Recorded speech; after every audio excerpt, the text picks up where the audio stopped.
welcome back for Chapter 8 of The Secret Garden, written by Hodgson Burnett, courtesy of the Gutenberg Project.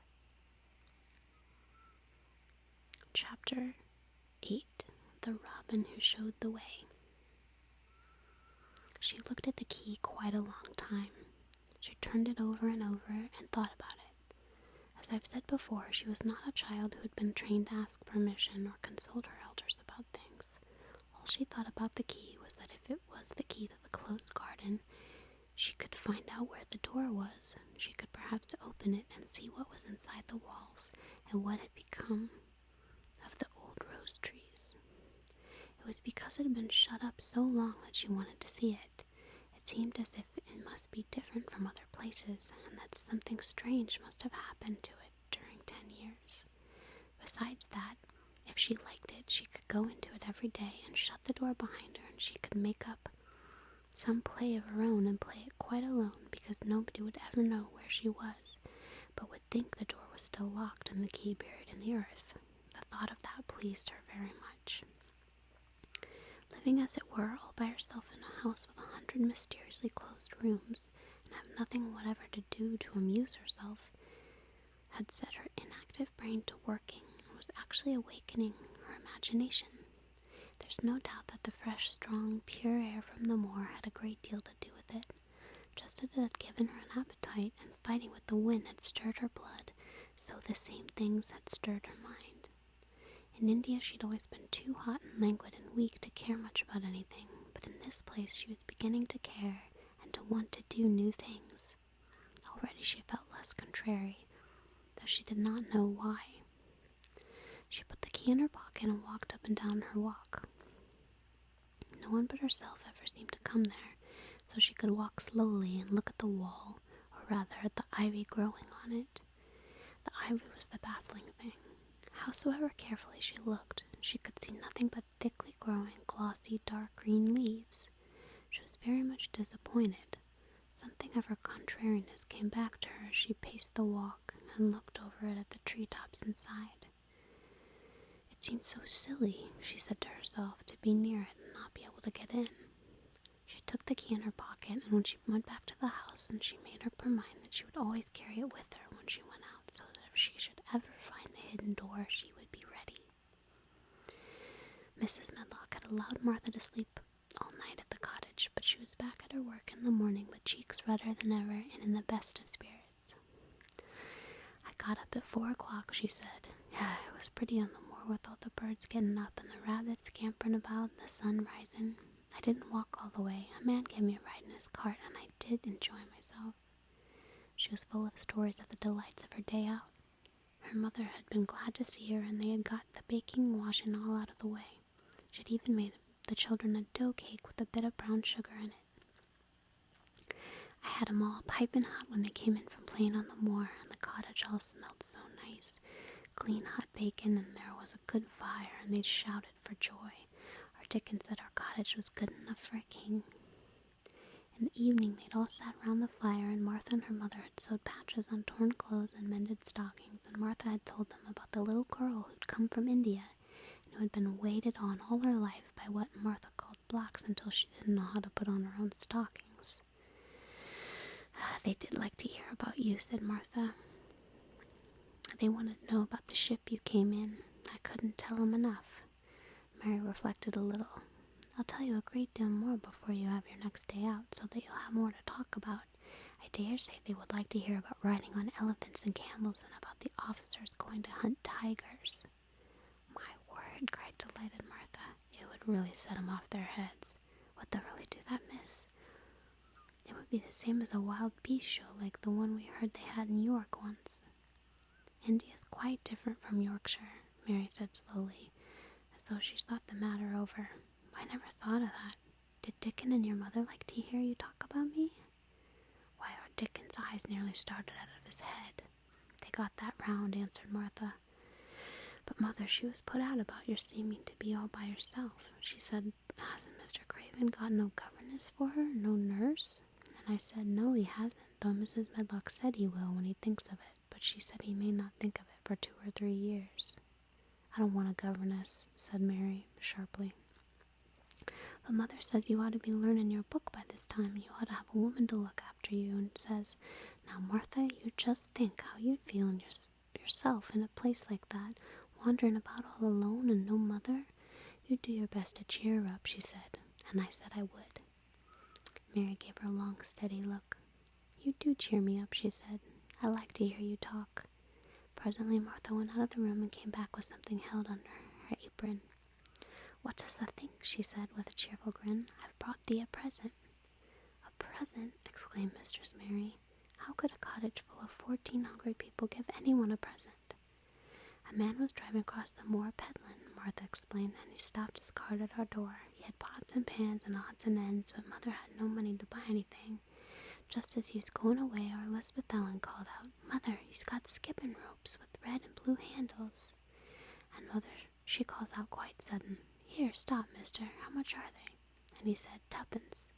And Mother, she began fumbling in her pocket, and she said to me, 'Martha, thou's brought me thy wages like a good lass, and I've got 4 places to put every penny, but I'm just going to take 2pence out of it to buy that child a skipping rope.' And she bought one, and here it is." She brought it out from under her apron and exhibited it quite proudly. It was a strong, slender rope with a red stripe and blue handle at each end, but Mary Lennox had never seen a skipping rope before. She gazed at it with a mystified expression. "What's it for?" she asked curiously. "For?" cried out Martha. "Does that mean they've not skipping ropes in India? For all they've got elephants and tigers and camels? This is what it's for. Just watch me."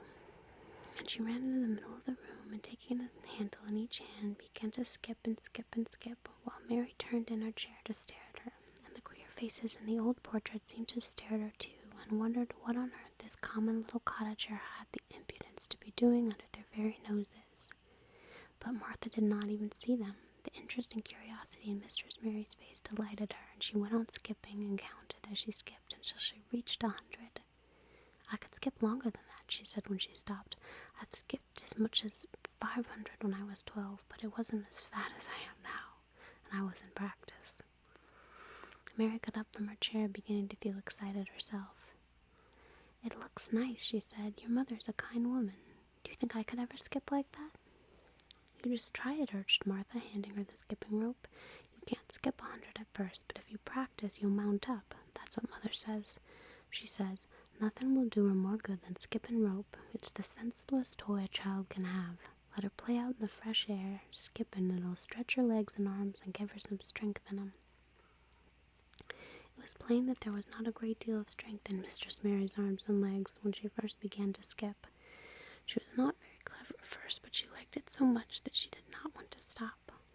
"Put on the things and run and skip outdoors," said Martha. "Mother said I must tell you to keep go outdoors as much as you could, even when it rains a bit, so as to wrap up warm."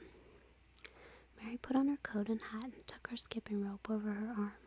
She opened the door to go out, and then suddenly thought of something and turned back rather slowly. "Martha," she said, "they were your wages. It was your 2pence, really. Thank you." She said it stiffly because she was not used to thanking people or noticing that they did things for her. "Thank you," she said, and held out her hand because she didn't know what else to do. Martha gave her hand a clumsy little shake as if she was not accustomed to this sort of thing either. Then she laughed. "Ah, thou'rt a queer old womanish thing," she said. "If they'd been our Elizabeth Ellen, they'd have given me a kiss." Mary looked stiffer than ever. "Do you want me to kiss you?" Martha laughed again. "Nay, not me," she answered, "and if thou was different, perhaps thou'd want to thyself, but thou'sn't. Run off and play with thy rope." Mistress Mary felt a little awkward as she went out of the room. Yorkshire people seemed strange, and Martha was always rather a puzzle to her. At first she had disliked her very much, but now she did not. The skipping rope was a wonderful thing. She counted and skipped and counted, and her cheeks were red, and she was more interested than she'd ever been since she was born. The sun was shining, and a little wind was blowing, not a rough wind, but one which came in delightful little gusts and brought a fresh scent of newly turned earth with it. She skipped round the fountain garden and up one walk and down another. She skipped at last in the kitchen garden, saw Ben Weatherstaff digging and talking to his robin, which was hopping about him. She skipped down the walk toward him, and he lifted his head and looked at her with a curious expression. She wondered if he would notice her. She wanted him to see her skip. "Well," he exclaimed, "upon my word, perhaps thou'rt a young un after all, and perhaps thou'st got child's blood in thy veins instead of sour buttermilk. Thou skipped red in thy cheeks, as sure as my name's Ben Weatherstaff. I wouldn't have believed thou could do it." "I've never skipped before," Mary said. "I'm just beginning. I can only go up to 20. "Thou keep on," said Ben. "The shape's well enough fitted for a young un that lived with the heathen. See how he's watching thee," jerked his head toward the robin. "He followed after thee yesterday. He'll be at it again. He'll be bound to find out what the skip and rope is. He's never seen one." Shaking his head at the bird, "That curiosity will be the death of thee, son, if thou doesn't look sharp." Mary skipped around all the gardens and around the orchard, resting every few minutes. At length she went to her own special walk and made up her mind to try if she could skip the whole length of it. It was a good long skip, and she began slowly, but before she had gone halfway down the path she was so hot and breathless she was obliged to stop. She did not mind much, because she had already counted up to 30. She stopped with a little laugh of pleasure, and there, lo and behold, was the robin swaying on a long branch of ivory. He'd followed her, and he'd greeted her with a chirp. As Mary had skipped toward him, she felt something heavy in her pocket strike against her at each jump, and when she saw the robin, she laughed again. "You showed me where the key was yesterday," she said. "You ought to show me the door today, but I don't believe you know." The robin flew from his swinging spray of ivory on the top of the wall. He opened his beak and sang a loud, lovely trill, merely to show off. Nothing in the world is quite as adorably lovely as a robin when he shows off. And they're nearly always doing it. Mary Lennox had heard a great deal about the magic in her eyes' stories. She always said that what happened almost at the moment was magic. One of the nice little gusts of wind rushed down the walk, and it was a stronger one than the rest. It was strong enough to wave the branches off the trees, and it was more than strong enough to sway the trailing sprays of untrimmed ivy hanging from the wall. Mary had stepped close to the robin, and suddenly the gust of wind swung aside some loose ivy trails, and more suddenly still she jumped toward it and caught it in her hand. This she did because she had seen something under it, a round knob which had been covered with the leaves hanging over it. It was the knob of a door. She put her hands under the leaves and began to pull and push them aside. Thick as the ivy hung, nearly all was a loose and swinging curtain, though some had crept over wood and iron. Mary's heart began to thump and her hands to shake a little in her delight and excitement. The robin kept singing and twittering away and tilting his head on one side as if he were as excited as she was. What was this under her hands, which was square and made of iron, which her fingers found a hole in? It was the lock of the door, which had been closed 10 years, and she put her hand in her pocket, drew out the key, and found it fitted the keyhole. She put the key in and turned it. It took 2 hands to do it, but it did turn. And then she took a long breath and looked up behind her, up the long walk to see if anyone was coming. No one was coming. No one ever did come, it seemed. She took another long breath. But she could not help it, and she held back the swinging curtain of ivy and pushed back the door, which opened slowly.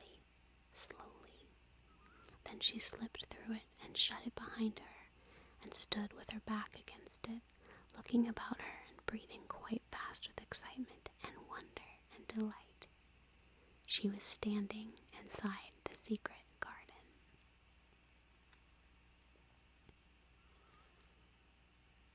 Thanks for listening. Stay tuned for more Secret Garden.